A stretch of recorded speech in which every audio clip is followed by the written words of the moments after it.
I got to tell you, so I've been doing hashtag Deeper with Deb. Yeah. And what I'm finding is they're essentially just deep conversations demonstrating racial harmony, demonstrating the capacity of two complete strangers to show up and to try and deal with 2020. Yeah. In a way that we're trying to build what's new. Yeah. So you and I, we talk about lots of things. I want to answer your questions, you'll answer my questions, but this is it. My best friend is an incredible artist. He's working as a security guard because this is America and we don't know how to like have careers that are, he's incredible. I mean, I have his whole book. Like we really can figure out how to like, oh, there's a good one. That's really out of style too. I can't tell. Am I getting? Wow. He's phenomenal. He has a master's in fine arts from Howard. And I'm ready. I believe that we all have to get in our creative careers. We all let corporate get in the way. And humans were born to create. And whether that's music or dance movement or fine art is learning how to become business women. Enabling the creativity to get paid, because now we've lost sort of big performances. We've lost so many of those things that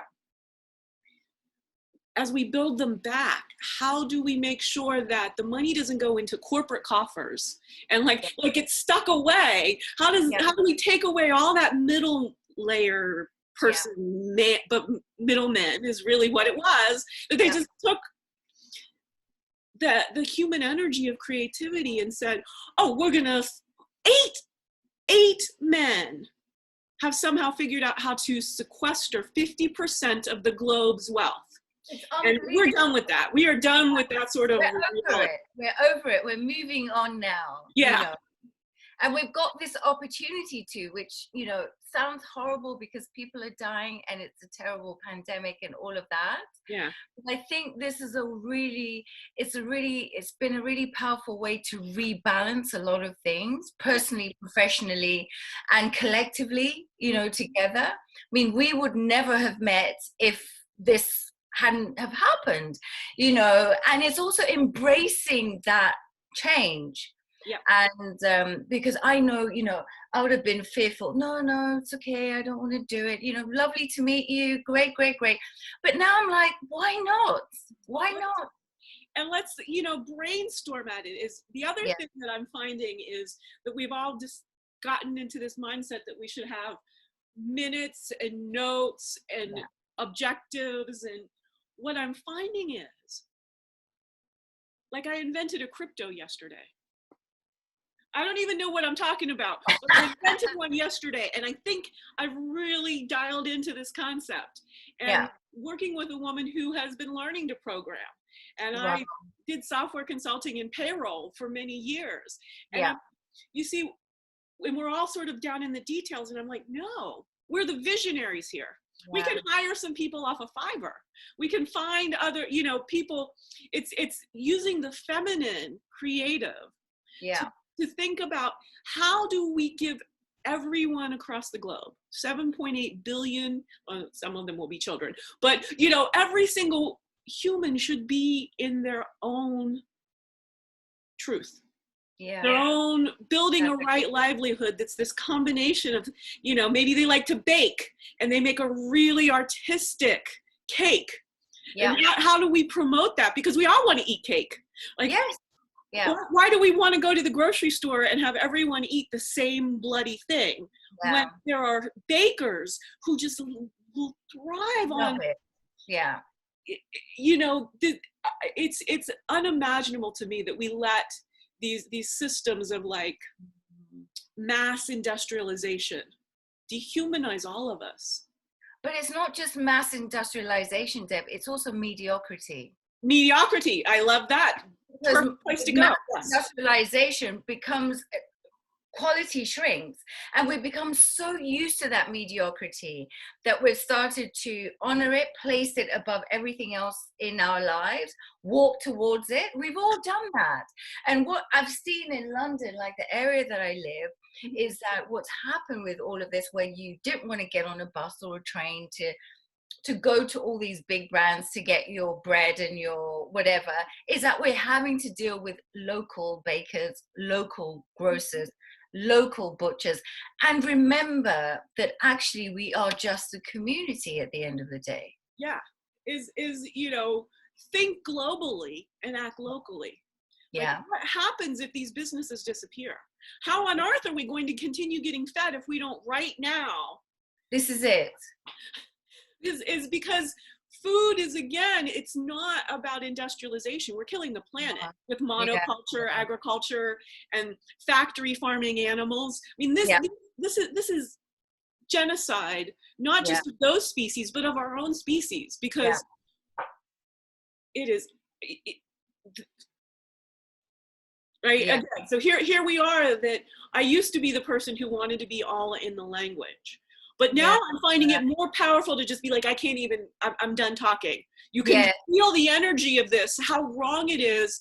Yeah. And that's what's been missing from the discussion. Everyone's all, well, how do we fix it? Okay, we know it's wrong, but you got to be in the energy, the emotionality, which is women, as business women, we can come in and just like put this all out there. Humanity, we fucked up. We really, the mediocrity is astounding. And we're bullying each other. There was like, you know, I'm still finding it, is yesterday I posted something that I'm not gonna be nice to white people anymore. We're having conversations about racism, because all it does is dial down the horror. The world is in a horrific place when it comes to the combativeness of skin color. Yeah. It's a false division. Yeah. And it is hilarious that now 3 white men, I don't know them.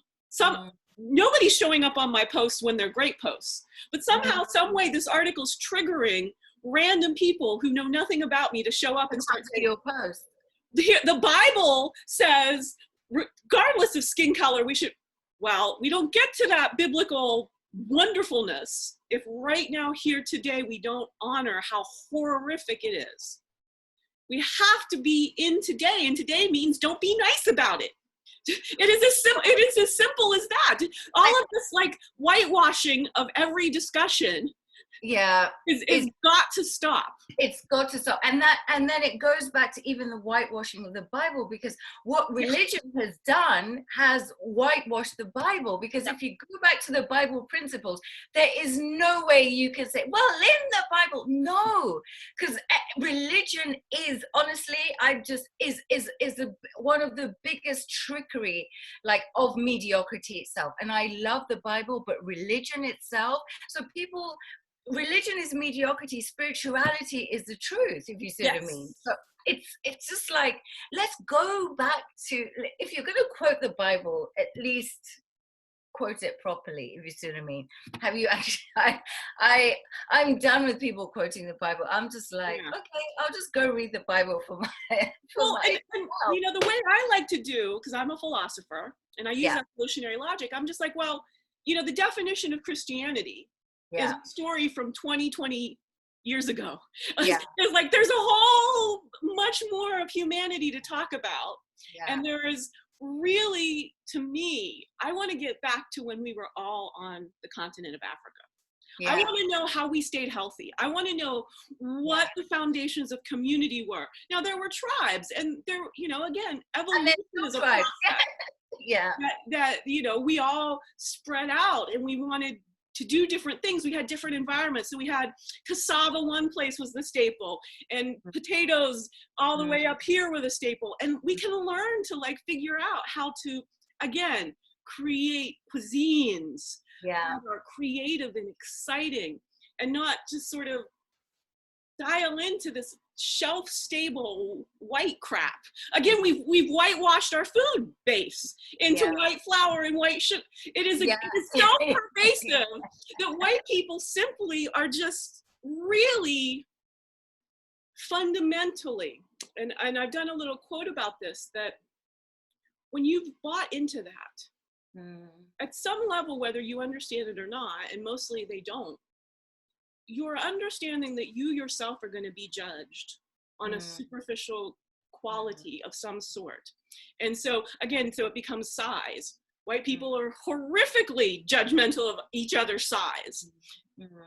I've been bullied my whole life that I should be darker. Go get a tan, they'd say. While turning around and saying, I don't know about that person. They look a little bit darker than I feel comfortable with. Would you, how do you go within like one neighbor from going, you're way too pale. I don't like how you look. Saying, I don't like this person looks. It's all madness. And you really become unstable when you can't sort of own that souls are souls, but that we have different modes of expression, modes of fashion, modes of all of this. It's that we've lost the complexity of knowing that we're one species, yet 7.8 billion individual instances. Like people's brains seem to collapse at being able to have both thoughts in their head at the same time. And that's why, again, I think art is so important. We'll come back to this. And sort of be like, why are we not seeing these kinds of images? And why do people like me not have any clue that they're missing images like this? That to me is the fundamental question, is circulating so much more art that talks about the individual expressions of different kinds of lives. If we got art from, you know, places on the globe where there's not clean water, these people can make art. They're making art. They're actually trying to express this horror. If we can, instead of making it this advertising thing and on a TV show and send in like $5 and you'll get all this, they'll be your pen pal. Like the exchange of value is horrific. And we're exploiting. Whereas those people can create. And they can show us how to make baskets. We don't have to put water in plastic and make it poisonous to humans. We don't have to ship it all over the globe under the brand name, whoever, whatever. I'm not even going to promote any of them. We can learn that there are ways to store and carry water that are very naturalistic, very sustainable, making baskets.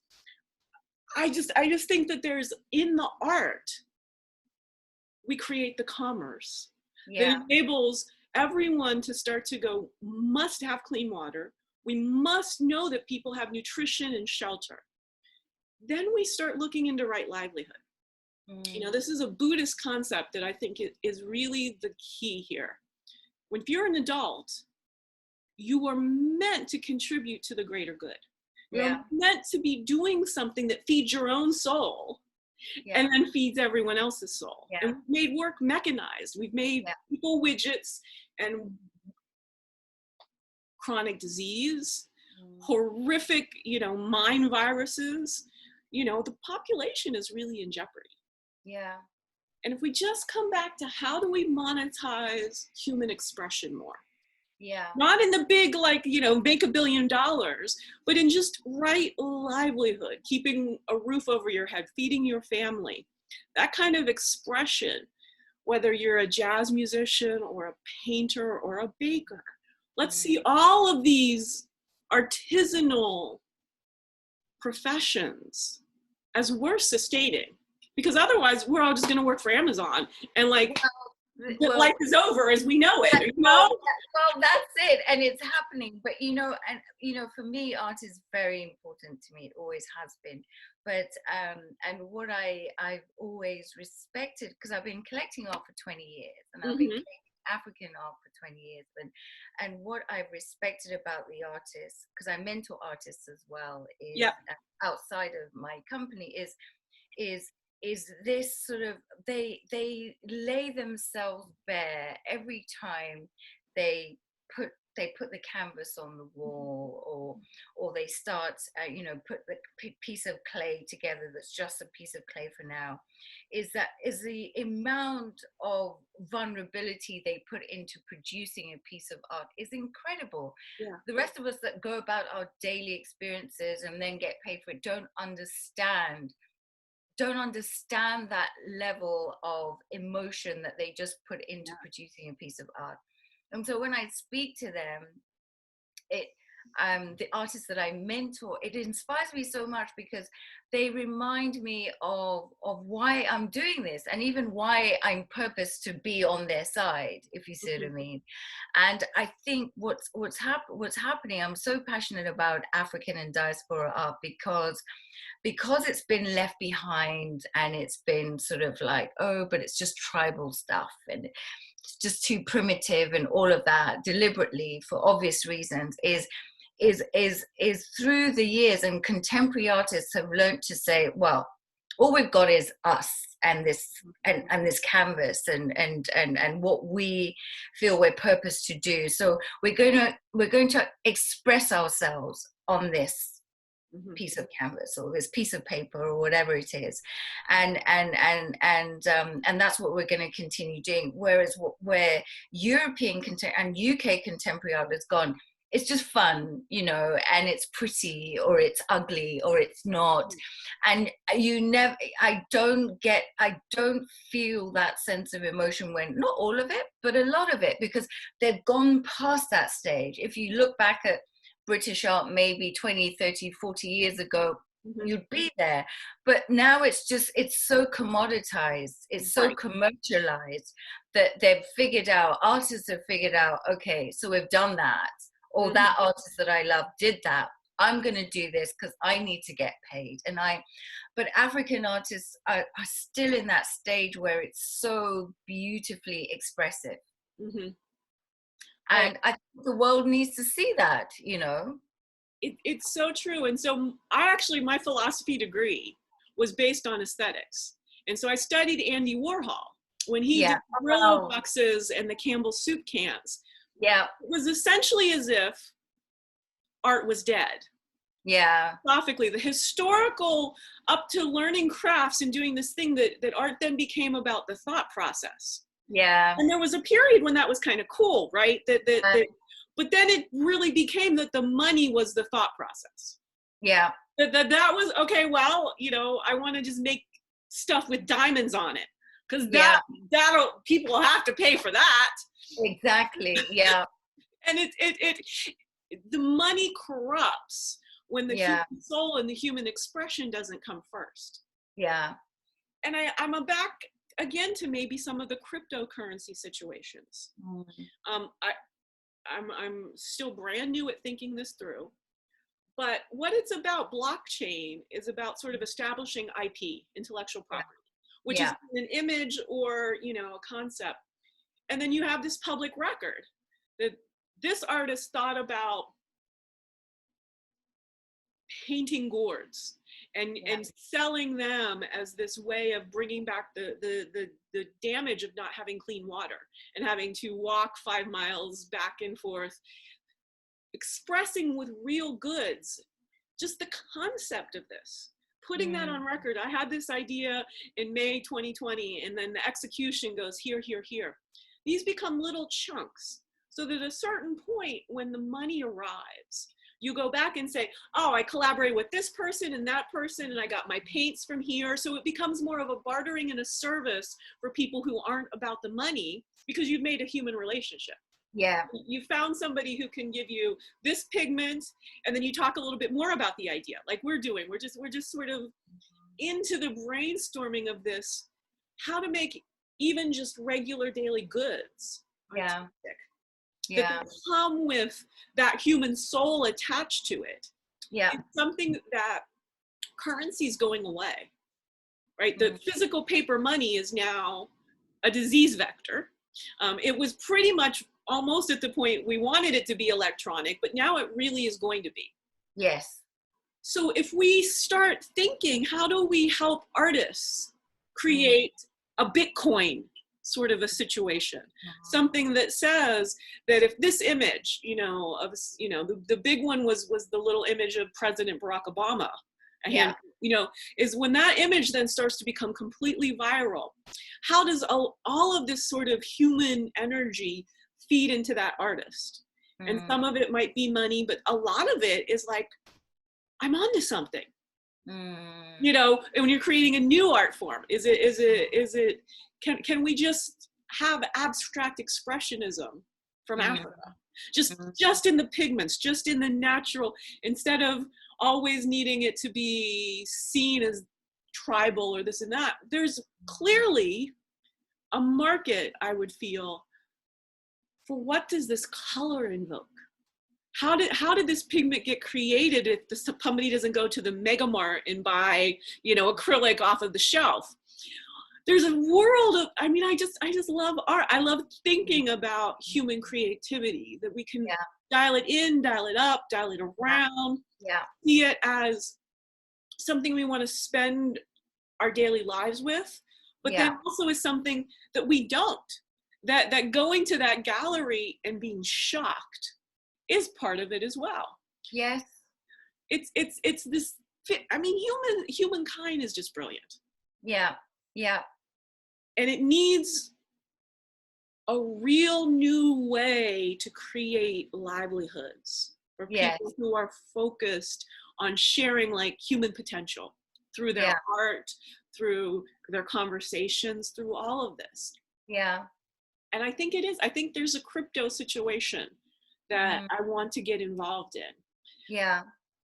I struggle with, because, I'm still back into the whole, I've learned to call fiat currencies, which are useless. I mean, they're we've been off the gold standard for, I can't even imagine how long. Like money, we think that these pounds and dollars are real, and they're just like literally symbols. They are symbols, and the thing is, I was an investment banker before for a long time, but I can tell you now, the dollar is in for a really horrible time. Oh yeah. And actually, a few economists have called for the gold standard to come back. Mm-hmm. Honest, because they're like, well, the dollar is not going to mean anything, because right now they're printing a lot of money just to fund all this stimulus and keep the economy going. And if you print money, we all know what that means. It means inflation, which means the purchasing power parity literally like goes down. We all know we're going in a period of stagflation because the economy is literally, global economy is done right now. Yeah. And so currencies are not really going to mean anything unless they're backed by real assets. Yeah. And that's when the gold standard sort of looks quite attractive right now, if you see what I mean. Oh, and I do. The world was moving towards like electronic money anyway. Now, I'm not an expert on Bitcoin or crypto or anything like that. But I've started to understand how, even within the art world, because the thing is, the art world is actually a market. It's like any other market. It's demand and supply. And contemporary artists are alive and they're producing, so we know the supply is there, the demand. But you see, why artists are not getting paid is that most of the contemporary art market is working on the secondary market, which means it's sold as an exchange at, say, auction, or it's sold as an exchange between collectors. So by that time, an artist would have sold the piece for, say, $1,000. And then you sell it to a collector like myself, who sits on it for a few years, and this artist sort of really does well. And I'm like, well, it's now worth $100,000. I put it on auction. I get my $100,000. The artist gets nothing. Nothing. Yes. It's horrific. It's horrific. Zero. Literally, artists like sit there. They're like, well, I can't afford my studio rent. You're like, but you're selling for $400,000 at Sotheby's. And that these kinds of conversations, and going back to what you said, I think what's fundamentally going to change for artists, I think, is telling their story. And people are not actively telling their stories. We're treating them as people that just produce something for us over there, and we enjoy it in our houses, or we make money out of it. We exchange it virtually or physically, and their stories are not being told, but actually they can be a very big part of all this change. Like you said, they tell the stories of not having water and visually putting that in their art. They tell the stories of even femicide, say, in their country, Yep. and visually putting that in their art, and it's really sort of grabs you. They tell, and also they don't just tell the story in because they build collections, is they also give solutions. In some art, some artists actually give solutions, but we're too busy wondering how much that costs, Yeah. and what it's worth, and where the artist is going, and I actually just want to make money off it, or it's pretty, I want to put it on, rather than actually listening to them and telling their story. Yeah. And I think I take it on myself to tell art. That's why I thought LinkedIn, how am I going to use LinkedIn in a way that makes a difference? Yeah. I'm going to start putting some art on LinkedIn. Hello. And I'm just like, yes, I've been craving this. This is what I want. Yeah. And people would probably like, oh my God, LinkedIn is not for this. But you know, they're going to have to get used to it. And I'm going to keep posting whatever you do on LinkedIn, you know, give advice or whatever value, with a piece of art that makes sense to what I'm saying. So you're going to have to see how artists are telling the stories. Right. You know, telling these stories and trying to educate us on what's happening on I've never been to Guatemala, I've never been to Martinique or any of these beautiful places, but if I see a piece of art, it helps me understand their culture, their story, their everything. And that's what's beautiful about art, you know. So, you know, I guess that there is an online marketplace that needs to get built. Yes. The Amazon, what do we call it? What shall we call it? The Nile? Yeah. Of the contract being, yeah, that 80% of every exchange must go to the creator. Yeah. The platform, I mean, to me, that sounds like plenty of money. 20%, you know, we pay some people on Fiverr to create the platform, and then we have some money to go do the marketing, to bring the people to say, this is the marketplace for art. Yeah. And we will, you know, we need to keep roofs over our heads. So maybe it's 5% for you, 5% for me, 10% are the operating expenses. And then every time that piece of art, if the artist submits it to that marketplace, they've been tracked on blockchain. So see, this is where back in the old days when it was all paper and contracts and stuff, that artist, and then if you're ready to sell it, what you're going to get, so again, we can dial down how much the expenses would be for every sort of future sale, because you've already paid up front. You know, once we put it on the site, it costs no money for that piece of art to constantly be on the site for the lifetime of that artist. You know, zeros and ones are cheap. And so here would be this place that then, you know, behind the scenes, perhaps there's fees, you know, shipping an actual canvas, some of those kinds of things. But in general, every exchange of the art is managed by the actual artist. It's on a platform where they can come and see. I've uploaded these 20 works and I've got these 20 collectors. Now this collector is in England and can sell it for this, and I'm going to get that money. This new person will now be able to have the art in their home to enrich their daily life. And when they pay for it, they're paying me. Yeah. The artist. Yeah. I think that there is something really there now, that with the technology, with the democratization that the virus is bringing us, to build this kind of platform, to get the investments, the grants even, you know, let's stick away from the old words, like find some grants that say, here, let's build this platform because we're going to be employing people need jobs right now. We can again create the vendor level, the agent manager level person who will be going around convincing the artist this is a much better deal. Mm. You know, you're not going to have to pay for, you know, Mary Boone to have this big expensive gallery here. We're going to Yeah. do it online so that you have a global audience. And Yeah. we're going to work as humans to say, the whole point is now I can buy a piece of art from Botswana. Yeah. And I can have that in my home for a year or two, knowing that I want to then share it onwards. Yeah. And that if that person has now gotten the PR of having an article in, you know, Art in America, well, the next person is going to pay a lot more money to have a piece of art come into their world. Yeah. I am liking this brainstorm. I am seeing, like, this was not in my head before you and I started talking, but there's something here. Yeah, and you know, with collectors as well, what I've found is, I know I do it for myself with the artists in my collection, is they are automatic brand ambassadors. Yeah. Because at the end of the day, if you, and this is where the art market sort of gone off track with all these superstars like Damien Hirst and Cause, and don't get me wrong, they've all produced some wonderful work at one point now, well, back then, but they've almost created it like a Hollywood system. So you get all these like people at the top, and then you get everyone else at the bottom that's fighting for survival. Is what connects people to art is the story, right?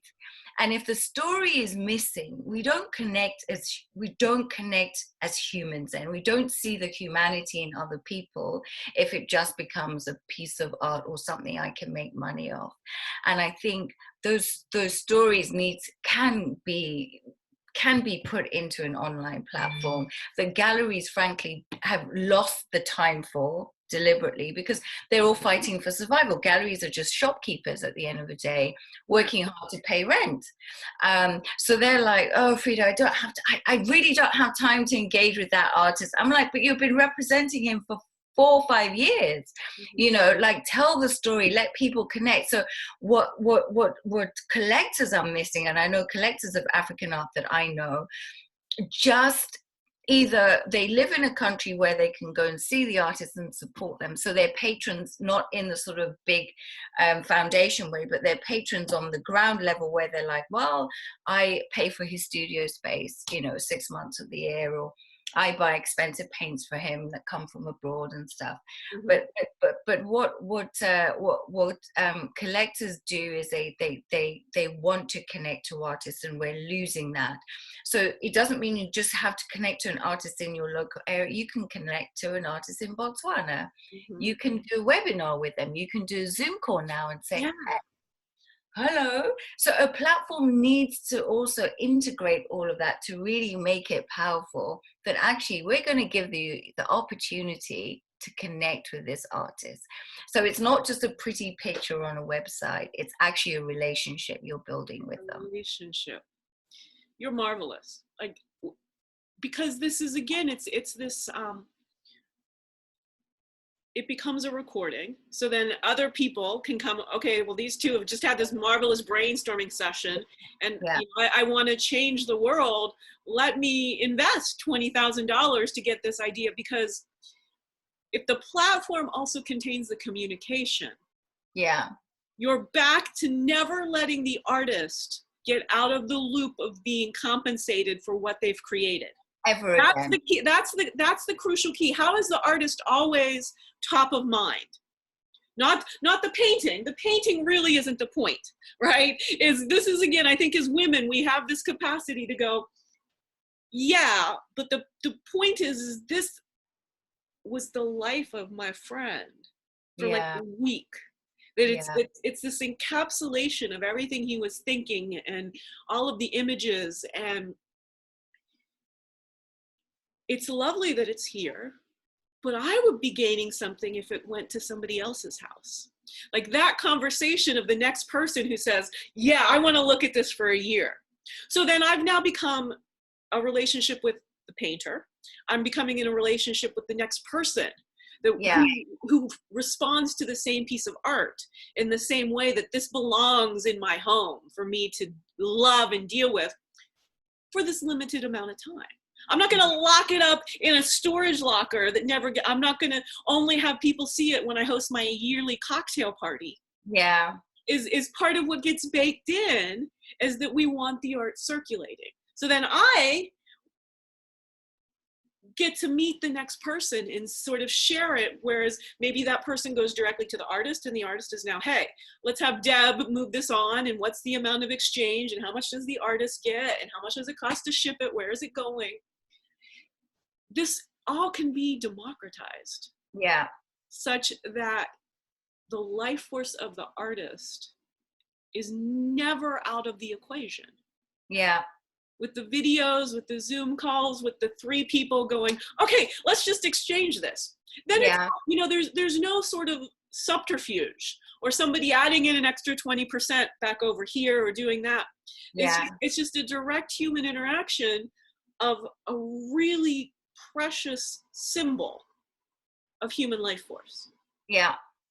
But we've made it so that the stuff has all of the accolades when it's really the person. It's really the person.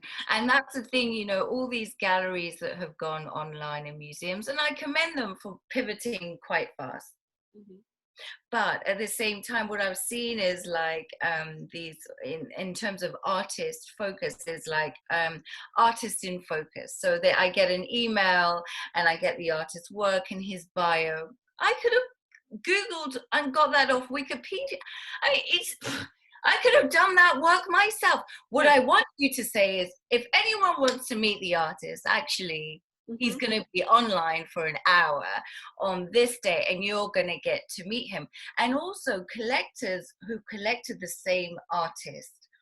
Also, you don't know what powerful connections you're making there, you know. And that's one thing Paul Carrick-Brunson has taught me, is if you create an authentic community, you also build, you don't know what powerful relationships, your secondary relationships you're building around it.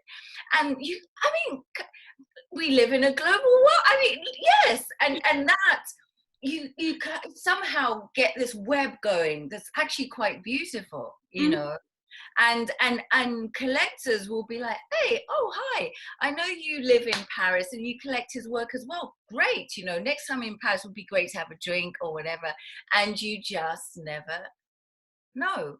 But if we all sort of live in our own little spaces, and that's what's happened. I mean, that's why I'm passionate about art in general, but I'm passionate about African and diaspora art, is because we're sitting in an industry that has not had that much interference, because it's been so maligned and neglected.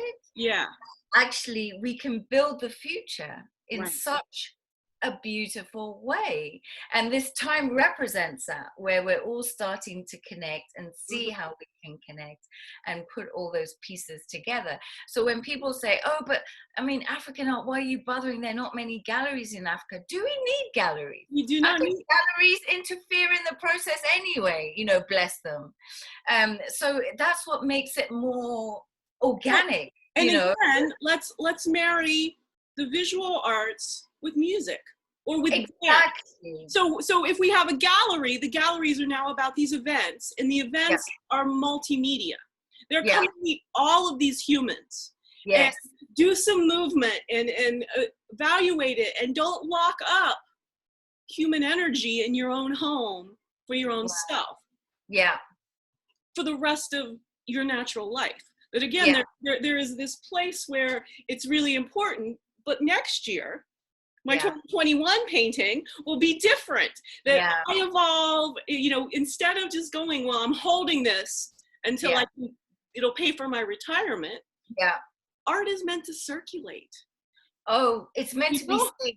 It's meant to be seen and enjoyed, you know, and it's and discussed, you know, and just a subscription.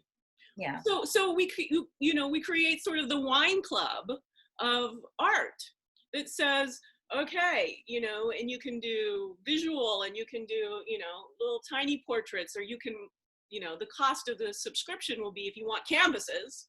Yeah. Yeah. And you as a person know that I'm going to grow my own business so that I can go from having a tiny watercolor subscription when I'm 20 to by the time I'm 40. Yeah. And then the art's just circulating, and the artists again will have the capacity to do both sort of daily work. Like for the month of January, they make a new work every day because this is what they're going to send into the subscription. And that's going to pay for them to take all of February, Black History Month, and focus on that one piece, the whole expression of everything. Yeah. So it's, again, you create this model where you do some that is just really meant for broad circulation, which pays for the artist to go away for whatever period of time. Yeah. That they've earned enough money to now what's new. Am I going to learn a new modality of expression? So maybe time for collage to be something that I explore versus my watercolors. Or I was on a broadcast with another artist who's been doing acrylics. And now I see that there are natural ways to create acrylics. You don't have to just buy the tube off of the shelf, that you can create your own paints using all kinds of historical roots and leaves and such and so forth. And that process of spending a month actually creating your own materials is a fabulous, you know, it's again, oh, this is just, now I'm really happy.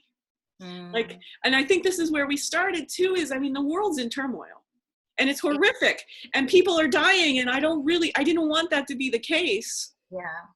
But you and I, like, we have to be in these future discussions. It's our responsibility, having the safety and security, and having learned that art is worth living for. Yeah. That we can now really build something. And I don't know whether this is going to happen or not, but I feel like it has to happen. Like, I just feel like, because with Paul, so we start having broadcasts. We can simply, for no money at all, start creating an art channel. Yeah. Yeah.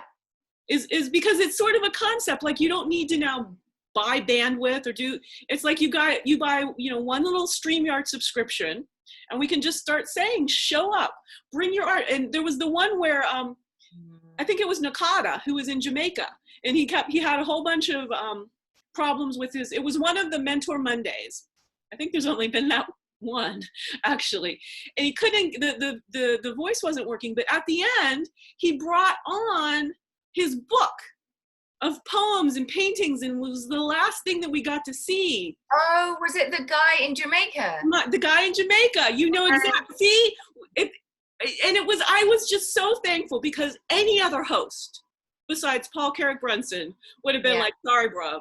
It's not working. We kept him on, and the whole point that none of us knew, and he was such a sleeper, because I literally cried. I'm like, oh, it would not have, it just ended the broadcast in the precise way that tech even can, like, you know, create all these barriers, but the human spirit of just, I think, let's make that kind of programming where we, you know, say, and again, if we do 3 or 4 artists for any given broadcast, then they don't feel the pressure. It's going to be a community discussion. So the really shy people, I bet, will be the ones who talk the most, right? But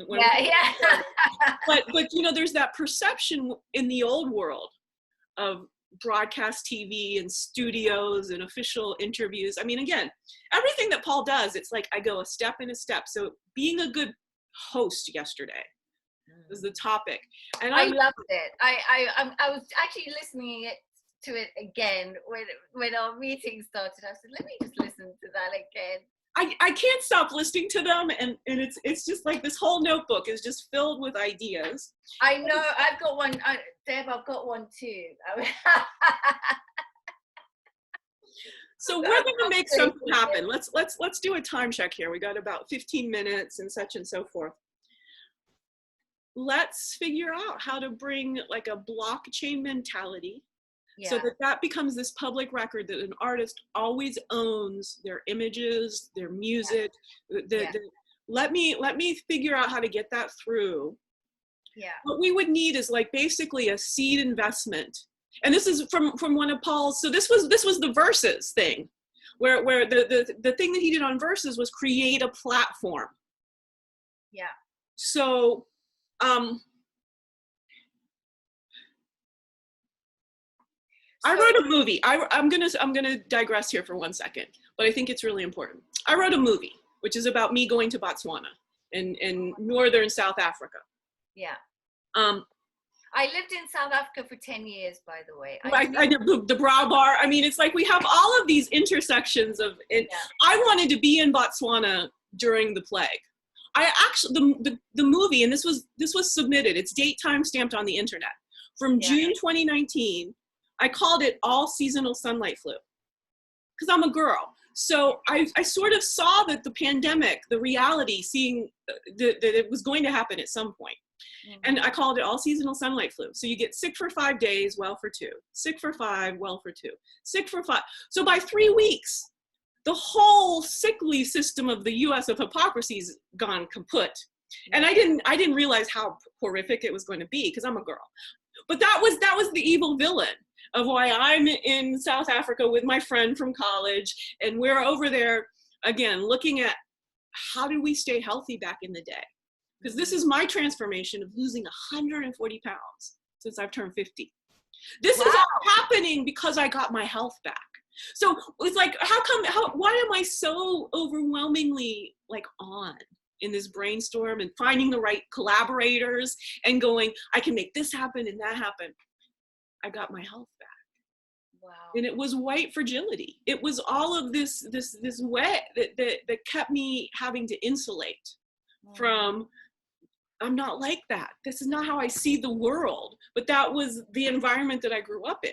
So I had to retreat within, and then I grew up and I'm like, wow, the world is gorgeous and I enjoy being in it. And I want artists to be able to make a living.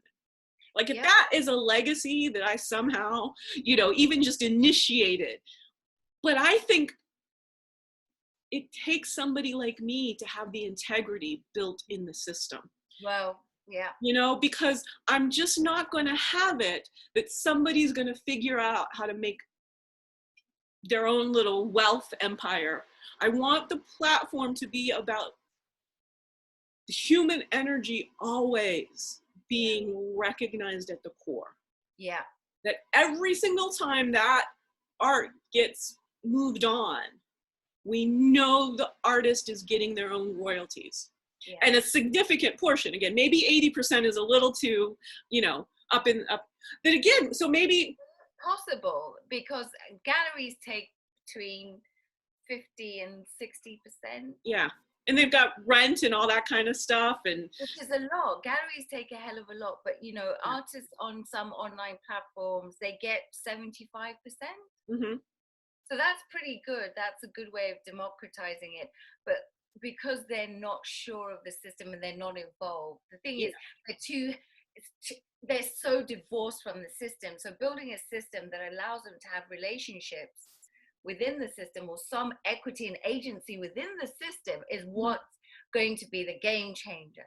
So how that happens, I don't know, but it's back to the videos. It's back to the conversations. It's back to the artist being the one who then initiates, I'm going to be on this program.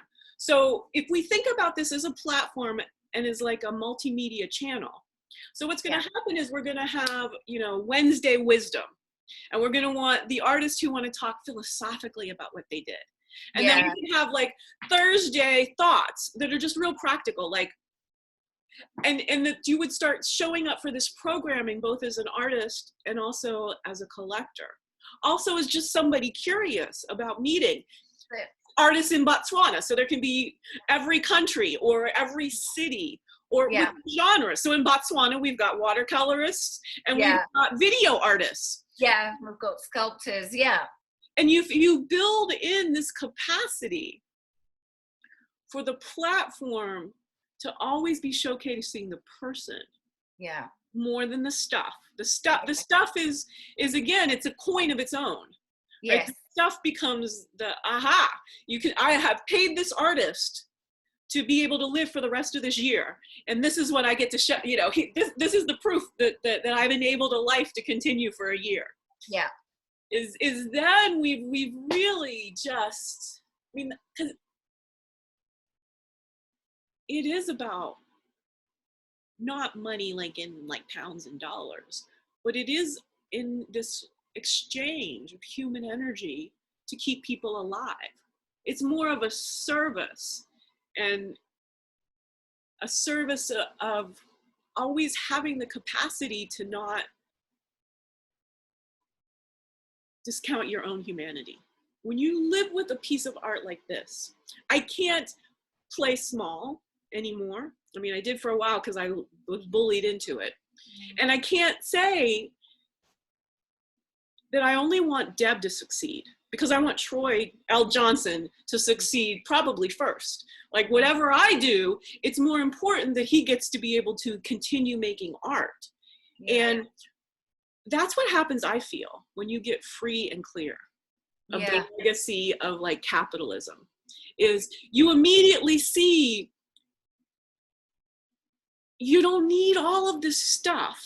No. And then enabling other people is what brings you joy. Exactly. And this is it. It's servitude that I know brings me personal joy, because some people always say to me, but why do you spend time mentoring artists? I'm like, why not? Because I learn a lot from them. They learn from me. Obviously, I teach them about the art market and all things that no gallery or museum wants to teach them.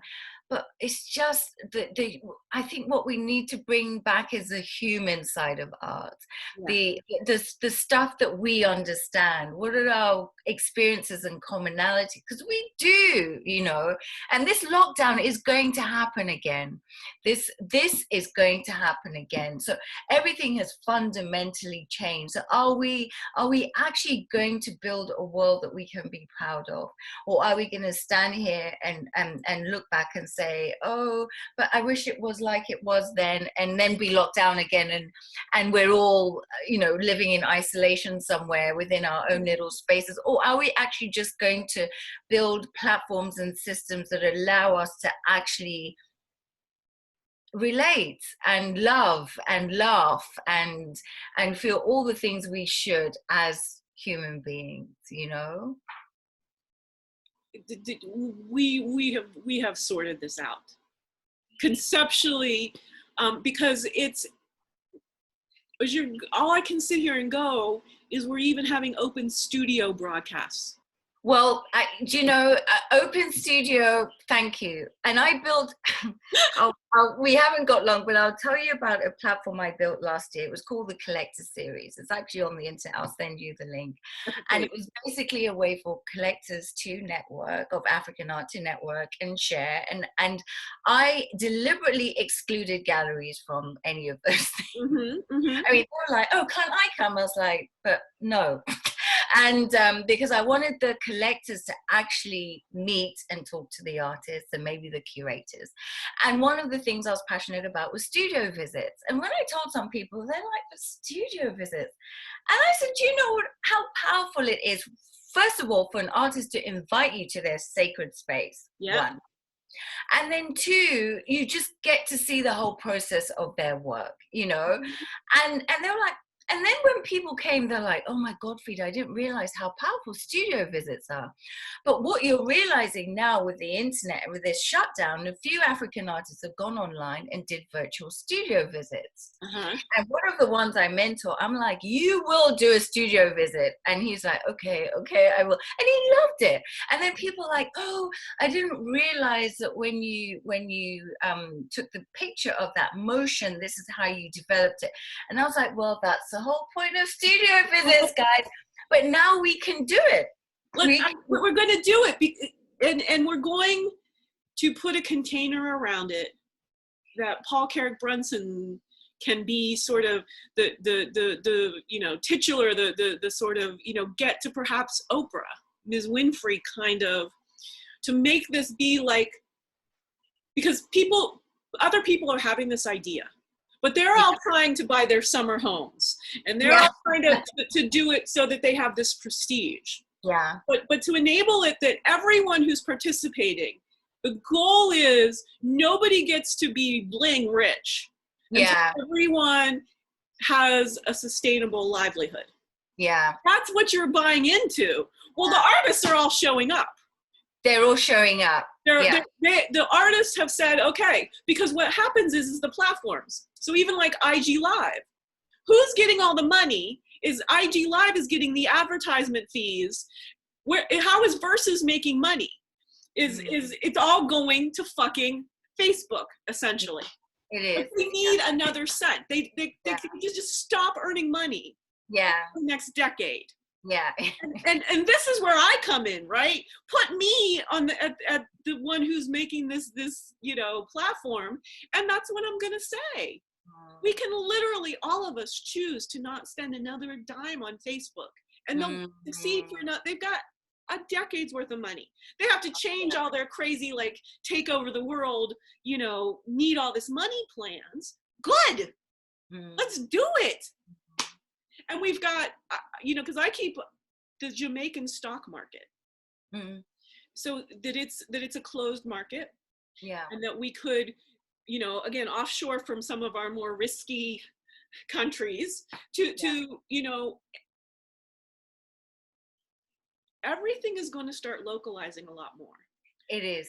So everything that America wants to be buying from China is going to cease. Yes. It's going to be the Caribbean that is actually going to flourish, because we're going to want clothes built right here. Yes. Just an hour away from Miami, we can start having similar bodies. I buy something off of Amazon. I buy a 5X, and it's like the size of my hand. It's like a washcloth. Like, what has happened? Well, when you have different bodies, right? When you have people who have no idea what they're making things. They're just like, well, Americans need to see these X's, so we'll tell them it's a 5X. And I'm like, this cannot, how has the world gotten so chaotic? Because I'm frustrated, I'm wasting money, I have no clothes to wear. Because all the clothes are being made by people who inherently can't understand my body type. Yes. When we come back into, like, again, we're going to have bakers, we're going to have people making cakes on our platform. That the goal is that now you have a wedding, you don't go to some fancy bakery, you can find somebody in your community who has this skill, who can be investing that wedding cake with love. I see this really clearly, and I have gotten some bugs in Paul's ear about the power of what he's done. Yes. He's so excited right now, but I see this very broadly. That it is about collating human spirit. Into sharing this way that, we may never actually physically meet, but we will, and we'll hug and everything. But we don't need to. We can change the world just like this. Yes. We really can. Who would have thought, Deb? I know. And to be like 51 years old. Like, I am just so delighted that the virus has happened. And I know I have to be really careful about saying it out loud, but I'm just like, I hate camera. I am the worst person on camera. I see myself, I'm like, oh my God, who is that? But now I'm just like, hello, hi. You are so gorgeous. I just have no choice now. I'm just like, I like connecting with people. I'm just going to have to do it on camera. And this is with the artists as well. What they hate is that artificial environment in the studios of here's this rich person who clearly has thousands of dollars that they're going to spend, and how do I get them to write a check? And you hate this person in an artificial, where they're now trying to go, well, I know they're different than me because I've seen on the screens, I've seen that so the artist doesn't now get to be just themselves. We've made artists have to like backpedal and triple pedal on explaining their art. When it can be, I woke up giggling because I met my new friend Freda, and I just wanted to like make a bunch of green things. Yes. Like that. We can bring art back to that simple, because what I see in the studio visits also is it teaches other humans who've been in cubicle captivity what creativity is. It's not this big complex thing and it's not, when we bring that back, we've now built the audience for the artists. Exactly. When the artists are teaching every human, the creativity is really about being present right now. Exactly. And it's no more complex. Oh my God. And that, I'm so glad we've recorded this, because this is sort of like history in the making. Yeah. And that, I'm glad I found someone who understands me, because when I talk about how passionate I am about art and actually bringing it back to the heart of what art is, which is such an incredible tool for unification, for, I don't know, just for me, it will just be, it will continue to be this thing that makes us who we are. Is I talk to people and they just look at me like, oh my God, what's she talking about now? But that's fundamentally what it is, and artists are at the forefront of that. We just don't give them the space, and we don't trust, even a lot of galleries and museums don't even trust them to be in spaces. So they speak for them, but bring them forth. To me, a lot of them are just incredible people. And it's just saying, hey guys, we trust you, and please trust us enough to be here and show up. And I tell you what, they will show up so much, we'll have to be like, oh my God, how do we fit all these people in? That's what I'm really saying, is that this is such an idea that, you know, in some cases I just like to iterate, like, let's just try it out, because I can make a Squarespace site. I mean, we can really get going on this model, but I think we want to like get like the mission and the foundations, and really write this out, that it is inherent that the platform not excel unto itself.